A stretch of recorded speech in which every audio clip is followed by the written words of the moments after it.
খুবই দুর্ভাগ্য। অন্যান্য ভাষায় কথা বলে কলকাতায় কাউকে মার খেতে হয় না, কিন্তু বাংলা ভাষায় কথা বলে মহারাষ্ট্রের বাঙালি ভাইদের মার খেতে হয়। আজকে বাংলা ভাষার সমস্যা, বাঙালি জাতির সমস্যা।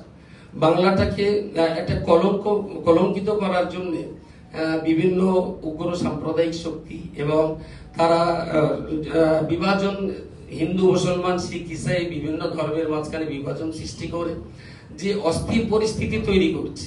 এই পরিস্থিতির মোকাবেলায় মমতা ব্যানার্জির সবাইকে সঙ্গে নিয়ে চলবার যে মানসিকতা, কাউকে অচ্ছুক না ভেবে, আজকে আমার পাশেই বসে আছেন দিদি সাঁওতাল মহিলা, তিনি তো আলহামদুলিল্লাহ আমরা এটাকে অত্যন্ত ভালোভাবে গ্রহণ করি।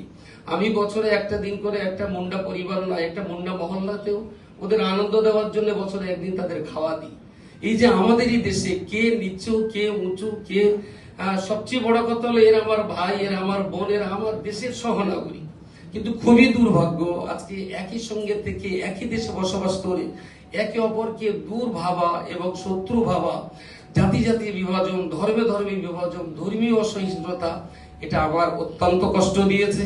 তাই দেশ যাতে একসঙ্গে থাকে, বাংলা যাতে আমরা ঐক্যবদ্ধভাবে থাকি, বাংলার শতাব্দী প্রাচীন সেই ঐতিহ্য, সেই সম্প্রীতি, সেই প্রেম ভালোবাসা নিয়ে যাতে আমরা বাঁচতে পারি।